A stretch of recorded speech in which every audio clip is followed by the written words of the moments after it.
Thus far we've talked about precision, recall, optimism, pessimism, all sorts of different aspects. But one of the most surprising things about this whole story is that it's quite easy to navigate from a low precision model to a high precision model, from a high recall model to a low recall model. So kind of investigate that spectrum. So we can have a low precision, high recall model that's very optimistic. You can have a high precision, low recall model that's very pessimistic. And then it turns out that it's easy to find a path in between. And the question is, how do we do that?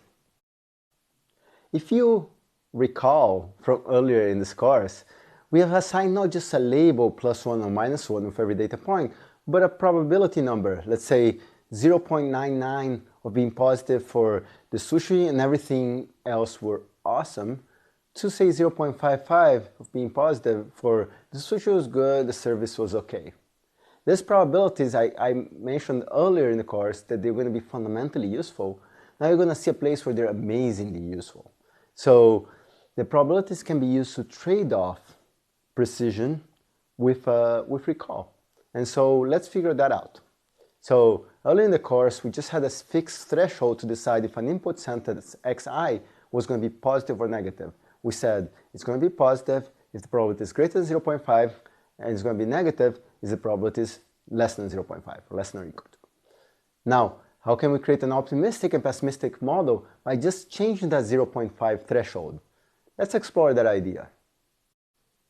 Think about what would happen if we set the threshold instead of being 0.5 to be 0.999. So a data point is only +1 if its probability is greater than 0.999.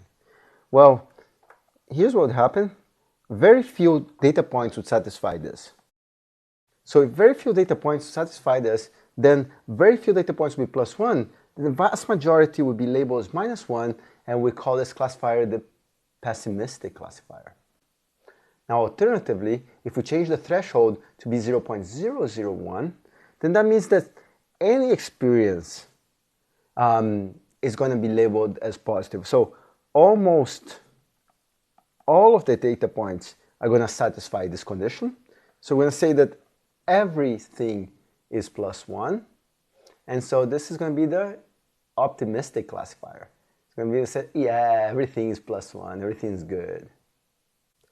So by varying that threshold from 0.5 to something close to 0 to something close to 1, we're going to change between optimism and pessimism.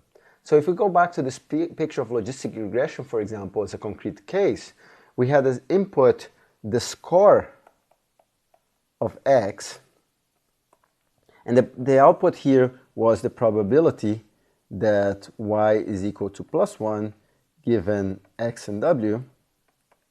This should bring some memories, maybe some sad memories. The threshold here is going to be a cut where we say set y hat to be equal to +1 if it's greater than or equal to this threshold t. So everything here above the line will be +1, and everything below the line will be labeled as -1. More concretely, let's see what happens if we set the threshold to be some very, very high number. So t here is close to 1. So if t is some number close to 1, then everything below that line will be labeled as -1, and very, very few things that are above the line here can be labeled as +1. So that's why we end up with a pessimistic classifier.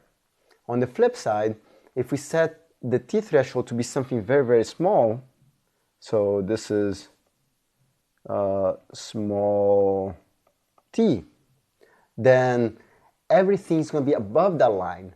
So everything's going to be labeled as +1, and very few data points are going to be labeled as -1, so we'll end up with the optimistic classifier. So ranging t from 0 to 1 takes us from optimism to pessimism. In other words, that spectrum that we said we want to navigate on can now be navigated for a single parameter t that goes between 0 and 1.